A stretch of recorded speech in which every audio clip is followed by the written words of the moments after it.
Si les risques psychosociaux ne cessent d'augmenter, leur prévention serait-elle un parent pauvre ? La prévention des risques psychosociaux est encore un parent trop pauvre, mais petit à petit, on commence tout doucement à réaliser, les employeurs aussi, que les risques psychosociaux sont un vrai problème, sont leur problème aussi, parce que l'absentéisme augmente très fortement. On a une augmentation qui s'accélère sur les dernières années, parce qu'en fait l'organisation du travail ne permet plus de travailler sainement dans la plupart des entreprises. Et pendant longtemps, c'est un problème qu'on a eu tendance à laisser de côté, parce qu'on ne comprenait pas bien ce que c'était, parce qu'on en parlait très peu. Il n'y avait que quelques médecins, quelques délégués syndicaux qui osaient en parler, qui avaient déjà compris d'où venait le problème. Maintenant, on en parle de plus en plus. Donc ça visibilise en fait le problème des risques psychosociaux, ce qui fait qu'aujourd'hui, on constate un phénomène en croissance. En fait, ce sont parfois des phénomènes qui existent depuis longtemps, mais qu'on découvre seulement maintenant dans certaines entreprises. On constate qu'il y a 5, je ne vais pas rentrer dans les détails, mais il y a 5 sources fondamentales de risques psychosociaux. Et la principale est certainement l'organisation du travail, ou je dirais plutôt la désorganisation du travail, ou la mauvaise organisation du travail. La croyance, souvent, c'est que le burn-out touche l'employé derrière son bureau, derrière son ordinateur, ou le prestataire de soins dans les hôpitaux. Alors c'est vrai que ce sont des secteurs qui sont touchés depuis longtemps, ils sont touchés massivement, le secteur bancaire, le secteur des soins, mais à peu près tous les secteurs, même les travaux dits plus manuels sont aussi concernés par le burn-out. Donc c'est un phénomène qui touche tous les secteurs en fait et qui doit être pris en compte partout.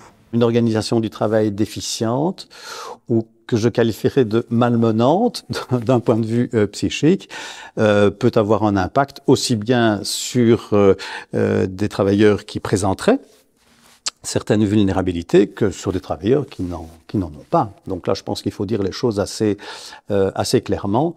Et aussi, la vie n'est pas un long fleuve tranquille pour personne.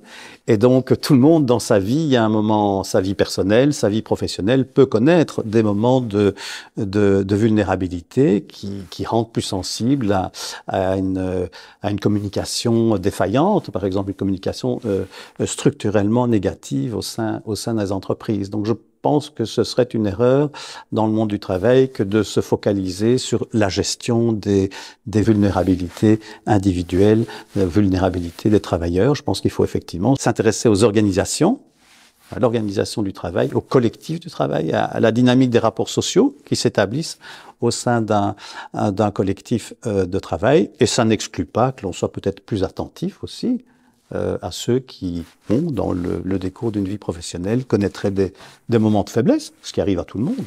On touche vraiment au cœur du travail de l'employeur et de sa ligne hiérarchique. Et donc, c'est en cela que ça devient aussi tabou, parce on peut, dans des cas particuliers, remettre en cause concrètement et directement le travail de l'employeur et de sa ligne hiérarchique. C'est un réflexe facile de la part des employeurs, et naturel peut-être aussi de dire, ben voilà, la situation personnelle de ce travailleur-là fait qu'il est tombé en dépression ou en burn-out à cause de ça.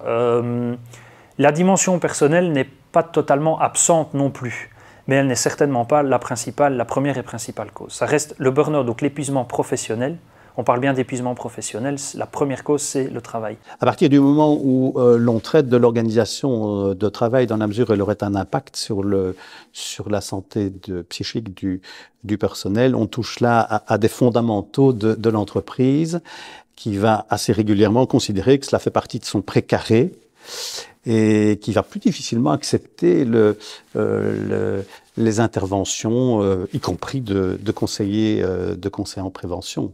Depuis 2014, on a une législation spéciale dans le Code du bien-être pour la prévention sur les risques psychosociaux, donc qui rappelle bien que c'est l'employeur qui est responsable de la politique de prévention, notamment des risques psychosociaux, qu'il est possible de faire une analyse des risques psychosociaux dans l'entreprise, avec obligation derrière pour l'employeur de réagir si des problèmes sont pointés. Et donc voilà, ça fait 7 ans maintenant, 8 ans que ça existe.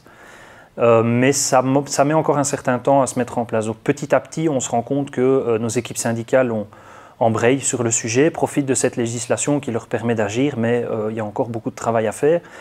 Le plus gros du travail étant de convaincre les employeurs que cette problématique doit être envisagée au niveau collectif. Il n'est pas question de rejeter la faute sur le travailleur. Or, l'approche aujourd'hui qu'on privilégie beaucoup dans le banc patronal est une approche qui est très individuelle. Donc on propose aux gens des cours de yoga, de gestion du stress, de mieux se nourrir, faire plus de sport, etc. Mais ce sont en fait des approches individuelles. Et le problème de ces approches, c'est qu'implicitement, elles rejettent la faute sur le travailleur, en fait, puisque c'est parce que le travailleur ne se bouge pas, ne sait pas gérer son stress, n'est pas assez résilient, ne se nourrit pas correctement, qu'il tombe en burn-out. Or, c'est bien l'organisation du travail, les spécialistes le disent tous maintenant, qui est la première et principale responsable des burn-out.